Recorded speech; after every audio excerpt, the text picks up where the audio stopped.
Good morning, students of class 11th. Today in our economics class, we are going to continue our chapter number 13. Our today's topic is change in demand and equilibrium price. Some exceptional situation is given here.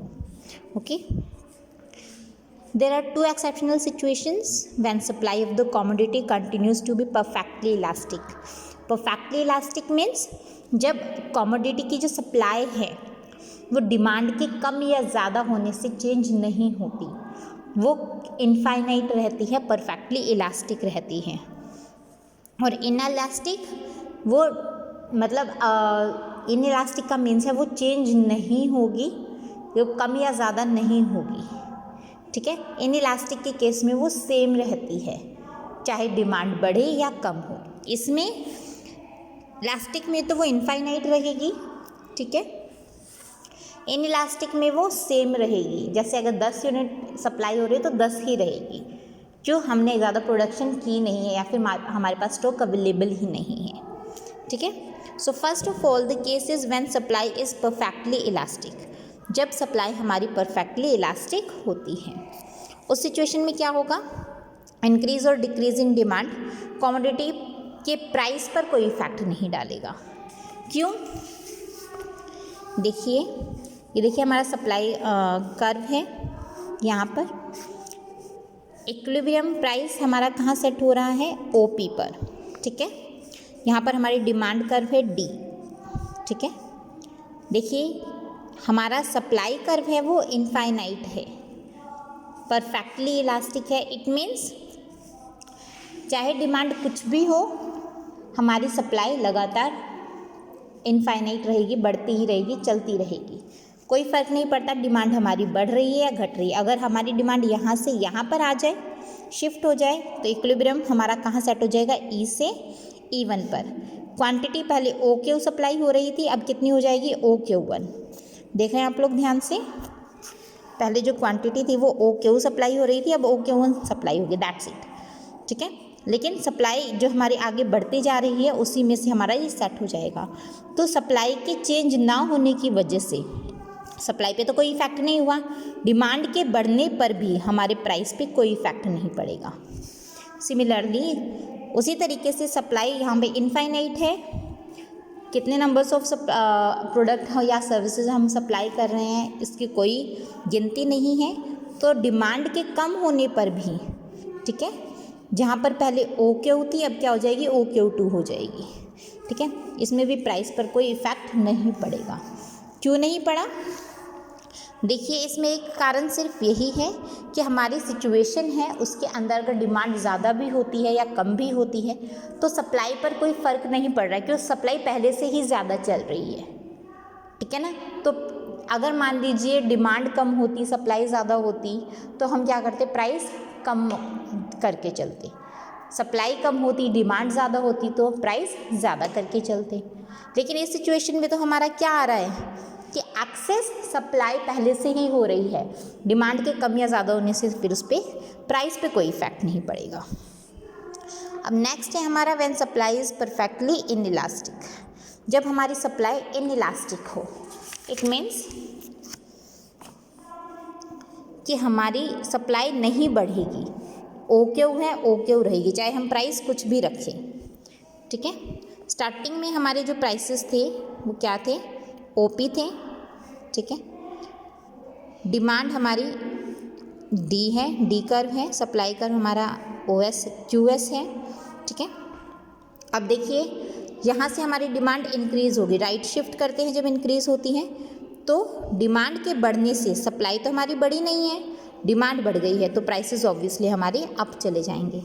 On the other hand supply curve हमारा same है। ठीक है, demand हमारी क्या है, D curve पे है, equilibrium ई पे सेट हो रहा है हमारा। डिमांड अगर हमारी कम हो जाती है प्रोडक्ट की तो प्राइसेस हमारा ओपी से ओपी 2 पर आ जाएगा, तो प्राइसेस घट जाएंगे। तो इसमें हम क्या कह सकते हैं, जब हमारी इनइलास्टिक होती है सप्लाई, ठीक है, उस सिचुएशन में डिमांड के बढ़ने पर प्राइसेस बढ़ जाते हैं और डिमांड के घटने पर प्राइसेस कम हो जाते हैं। सिंपल है। Change in supply and equilibrium price, देखिए इसके अंदर सप्लाई और इक्विलिब्रियम प्राइस में चेंज कैसे आता है। First of all increase in supply. अभी तक हमने क्या किया था, सप्लाई कर्व को हमने कांस्टेंट रखा था, डिमांड को चेंज किया था। ठीक है, अब हम डिमांड को कांस्टेंट रखेंगे, सप्लाई कर्व को चेंज करेंगे। देखिए डिमांड है हमारी, ये डी कर्व डिमांड कर्व है हमारा, सप्लाई पहले हमारा एस कर्व, ये ई पे इक्विलिब्रियम हमारा सेट हो रहा था, तो O P was the equilibrium price. ठीक है, अब जैसे ही सप्लाई बढ़ गई, देखिए डिमांड में कोई चेंज नहीं आया है, डिमांड सेम है, सप्लाई बढ़ा दी है हमने, तो सप्लाई बढ़ने से हमारा जो प्राइस है वो कम हो जाएगा। क्यों, न्यू इक्विलिब्रियम पॉइंट हमारा यहाँ पे सेट होगा। ठीक है, डिमांड में चेंज नहीं आया, एक बार फिर से सुन लीजिए, इस वाली सिचुएशन में हमारी डिमांड में चेंज नहीं आया है, सप्लाई में चेंज आया है। पहले सप्लाई ज़्यादा थी तो ज़्यादा प्राइस थे, अब सप्लाई देखिए, पहले सप्लाई ई पे थी तो ओ पी प्राइस थे, अब सप्लाई और भी ज़्यादा हो गई, पहले ज़्यादा थी अब और भी ज़्यादा हो गई, बढ़ गई है, तो प्राइसेस हमारे कम हो जाएंगे, तो E1 पे हमारा आके इक्विलिब्रियम स्टक कर जाएगा। ठीक है, पहले ओ क्यू क्वान्टिटी हम सप्लाई कर रहे थे, अब कितनी कर रहे हैं, ओ क्यू 1। नेक्स्ट है जब सप्लाई कम हो जाएगी, ये डी कर्व सेम है, डिमांड पे कोई फ़र्क नहीं पड़ रहा है। पहले हमारा क्या था, ओ पी सप्लाई प्राइस था, सप्लाई हमारी क्या थी, ओ क्यू क्वांटिटी की थी। अब देखिए जैसे ही सप्लाई हमारी कम हुई, प्राइस हमारे ओ पी 2 पर पहुंच जाएंगे और हमारा जो न्यू इक्विलिब्रियम पॉइंट है वो E2 बन जाएगा। ठीक है, क्यों, अब कम होने पर हमारे लेफ्ट की तरफ सप्लाई कर्व शिफ्ट हो जाता है। Simple. Decrease in supply, increase कर लिया हमने, डिक्रीज कर लिया, दोनों ही पॉइंट्स हम यहाँ कर चुके हैं। सप्लाई डिक्रीज क्यों होती है, ठीक है, सप्लाई डिक्रीज किसी भी वजह से हो सकती है, हो सकता है कि हमारे पास स्टॉक अवेलेबल ना हो। ठीक है, नेक्स्ट है change in supply and equilibrium price, some exceptional case when demand, देखिए डिमांड कमोडिटी की परफेक्टली इलास्टिक हो, जब डिमांड कमोडिटी की परफेक्टली इन इलास्टिक हो, वही सिचुएशन हमारे पास दोबारा आ गई। परफेक्टली इलास्टिक मीन्स कोई फ़र्क नहीं पड़ता कि प्राइस क्या है, हमारी डिमांड इनफाइनाइट रहेगी, मतलब जैसे नमक है, नमक का क्या प्राइस है हमें नहीं फ़र्क पड़ता, लेकिन डिमांड हम उसकी करेंगे ही करेंगे। ठीक है ना, तो it is the case of perfectly elastic. अब यहाँ पर हमारी सप्लाई इतनी है, सप्लाई बढ़ा भी देंगे तो डिमांड पर कोई फ़र्क नहीं पड़ेगा, हम डिमांड कम नहीं करेंगे या ज़्यादा नहीं करेंगे तो प्राइस पे भी कोई फ़र्क नहीं पड़ेगा। सेम सिचुएशन यहाँ पर है, PD हमारा डिमांड कर्व है, जब हमारी सप्लाई कम भी हो गई तो हमारी OQ2 है क्वांटिटी, यहाँ पर सप्लाई कम हो गई है, डिमांड हमारी वैसे ही रहेगी, perfectly elastic. Okay, when demand is perfectly in elastic, देखिए इन इलास्टिक के सिचुएशन में क्या होगी, इस तरीके से डिमांड कर्व हमारा बनेगा, सप्लाई हमारा यहाँ पर स्टक कर रहा था, सप्लाई कर्व। अब देखिए यहाँ से हमारी सप्लाई जब बढ़ जाती है तो हमारा प्राइस कम हो जाएगा, वहीं सप्लाई अगर घट जाती है तो प्राइस ज़्यादा हो जाएगा। सिंपल है। अब देखिए दोनों को हम सेम सिचुएशन में करके चलते हैं। Simultaneous change in demand and supply and market equilibrium, जब सप्लाई और डिमांड कर्व दोनों इंक्रीज़ हो या सप्लाई और डिमांड कर्व दोनों डिक्रीज़ हों, ऐसी सिचुएशन में हमारा इक्विलिब्रियम कैसे सेट होता है। देखिए increase in demand, when demand increases more than supply. देखिए D हमारा डिमांड कर्व है, S1 हमारा सप्लाई कर्व है। ठीक है, यहाँ पे इक्विलिब्रियम सेट हो गया है हमारा। अब इंक्रीज हो रहा है, डिमांड कर्व भी बढ़ रहा है और सप्लाई कर्व भी बढ़ रहा है। डिमांड कर्व यहाँ से यहाँ तक, सप्लाई कर्व यहाँ से यहाँ तक, राइट साइड शिफ्ट करते हैं ना। तो अब देखिए यहाँ पर हमारा इक्विलिब्रियम किस पॉइंट पे सेट हो रहा है, T पॉइंट पे। पहले E पॉइंट पे सेट हुआ था, अब किस पॉइंट पे सेट हो रहा है, T पॉइंट पे। क्यों, S2 और D2 हमारा T पॉइंट पे इक्विलिब्रियम मेंटेन कर रहा है। T पॉइंट पे क्यों, अब देखिए यहाँ पर हमारा जो सप्लाई है, ध्यान से देखिएगा, सप्लाई पहले हमारा OQ1 था, अब हमारा सप्लाई क्या हो जाएगा, OQ2। वहीं हमारा जो प्राइस है पहले OP 1 था, अब क्या हो जाएगा OP2। सब प्राइसेस बढ़ गए हैं, सप्लाई बढ़ने से प्राइसेस बढ़ गए हैं। सप्लाई थोड़ी बढ़ी है लेकिन डिमांड काफ़ी ज़्यादा बढ़ गई है, तो हमें प्राइसेस ज़्यादा बढ़ाने पड़े। दोनों में सेम चेंज आए तो उस वक्त क्या होगा, हमारे प्राइसेस में कोई चेंज नहीं आएगा, सिर्फ क्वांटिटी बढ़ेगी। ठीक है, सिर्फ सप्लाई बढ़ेगी हमारी, प्राइसेस में कोई चेंज नहीं आएगा। इसमें प्राइसेस में भी चेंज था। अब जैसा कि हम देख सकते हैं यहाँ पर जो सप्लाई है वो ज़्यादा बढ़ रही है, प्राइस कम बढ़ रहे हैं। इस वाली सिचुएशन में देखिए, जब सप्लाई ज़्यादा बढ़ जाए, OQ1 से OQ2 पर आ गई है और यहाँ पे 1 से OP2 हमारी कम हो गई है।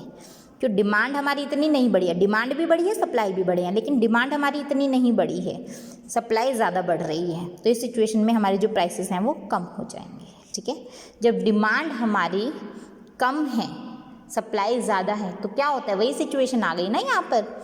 जब डिमांड कम बढ़ती है, सप्लाई ज़्यादा बढ़ती है, तो हमारे प्राइसेस प्रोडक्ट के कम हो जाते हैं। ठीक है, तो ये तीनों ही केसेस हमने कर लिए हैं। नेक्स्ट देखिए, अभी तक हमने डिमांड क्या किया था, यहाँ पर देखिए D1 D2, ये डिमांड कर्व यहाँ पे ज़्यादा बढ़ रहा था, यहाँ पर भी ज़्यादा ही बढ़ाया है हमने, डिक्रीज़ दिखाया है। पिछले वाले में हमने इंक्रीज़ दिखाया था, इसमें हमने डिक्रीज़ दिखाया है।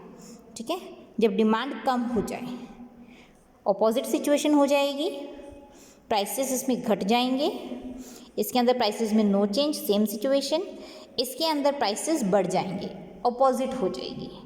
हमारी जो इंक्रीज़ इन डिमांड था, डिक्रीज़ इन डिमांड में उसकी ऑपोजिट सिचुएशन हो जाएगी। जहाँ प्राइसेस बढ़ रहे थे वहाँ घट जाएंगे, जहाँ घट रहे थे वहाँ बढ़ जाएंगे। Okay, simple. नेक्स्ट है simple applications of tools of demand and supply curves. अब हम करेंगे simple application of tools of demand and supply curves. जो हमने डिमांड और सप्लाई कर्व्स के बारे में पढ़ा है कि किस तरह से वो इंटरसेक्ट करते हैं, किस तरह से इक्विलिब्रियम सेट होता है, उनका यूज़ रियल लाइफ में गवर्नमेंट कैसे करती है, अब हम उसके बारे में पढ़ेंगे। देखिए, गवर्नमेंट जो है, काफ़ी चीज़ों की हमारे मार्केट में जो डिमांड है, कई चीज़ों की ज़्यादा होती हैं, कई चीज़ों की कम होती है, लेकिन जो हमारे असेंशियल गुड्स हैं, जो लाइफ के लिए बेसिक नीड्स हैं, उनकी डिमांड को कंट्रोल करने के लिए, उनके प्राइसेस को कंट्रोल करने के लिए हमारी गवर्नमेंट दो तरह के क्या करती हैं, चीज़ें लेके आई हैं, price ceiling and price floor.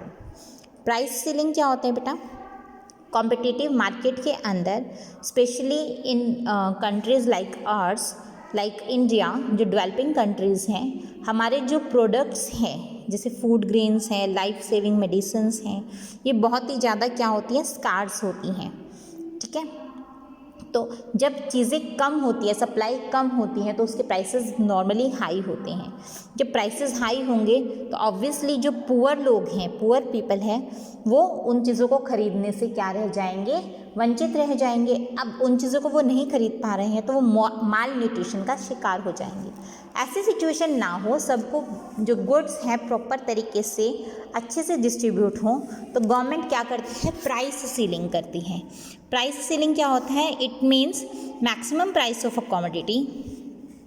इतना प्राइस मैक्सिमम हम जब लेके चलते हैं कि एक सेलर कितना चार्ज कर सकता है, नॉर्मली इसको सेट किया जाता है from the lower than the equilibrium price. ठीक है, जो इक्विलिब्रियम प्राइस है उससे लोअर ही सेट किया जाता है इसको।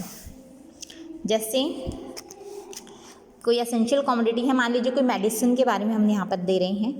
ठीक है, मेडिसिन है, बहुत ज़्यादा ज़रूरी है। अब देखिए, उसकी मार्केट सप्लाई है, ये मार्केट डिमांड ये है, इक्विलिब्रियम प्राइस यहाँ पे सेट हो रहा है। तो गवर्नमेंट है वो सेलिंग प्राइस OP से क्या करेगी, OP स्टार कर देगी। क्यों, क्योंकि प्राइस सेलिंग के अंदर सभी लोग इतने प्राइस का वो प्रोडक्ट नहीं परचेज कर पाते, तो इक्विलिब्रियम से कम पे सेट करती है।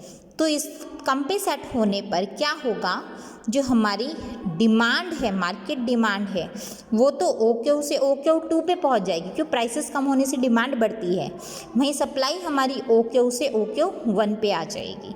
सो OQ1 टू OQ2 इसके बीच का जो गैप है, this is our excess demand. और OP स्टार जो है, this is our price ceiling. Government हमेशा प्राइस सीलिंग इक्विलिब्रियम प्राइस से OP से कम पर ही सेट करती है, ठीक है। Next is our price floor. Price floor क्या होता है? It is the minimum price given to the farmers for their food grain products, ठीक है। फूड प्रोडक्ट्स के बारे में, जो एग्रो प्रोडक्ट्स हैं उसके लिए जो फार्मर्स को मिलना चाहिए वो मिनिमम प्राइस सेट करती है गवर्नमेंट, कि इतने पे तो आपके प्रोडक्ट्स को ख़रीदा जाएगा मार्केट के अंदर, इससे कम पर आप नहीं बेचोगे, ठीक है। प्राइस फ्लोर क्या होता है? देखिए, उसके अंदर इक्विलिब्रियम प्राइस से नीचे का प्राइस सेट किया था, यहाँ पर इक्विलिब्रियम प्राइस से ऊपर का प्राइस सेट किया जाता है।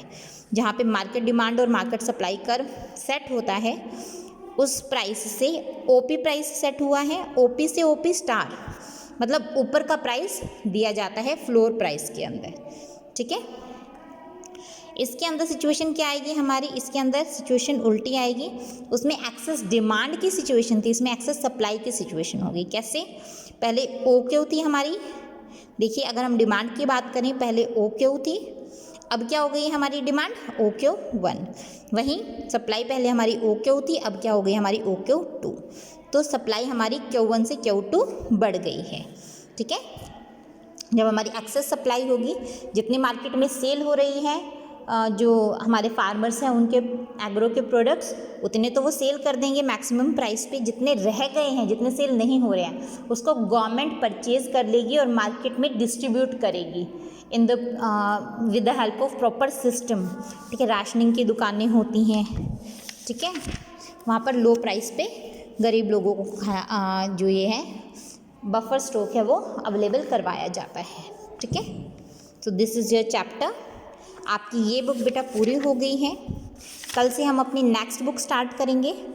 आज आप अपनी बुक्स के ये सारे क्वेश्चंस, इस चैप्टर के जितने भी क्वेश्चंस हैं, ये पूरा चैप्टर रिवाइज कीजिएगा। स्पेशली इसके जो ये देखिए ग्राफ्स हैं, इनको बना के ज़रूर देखिएगा।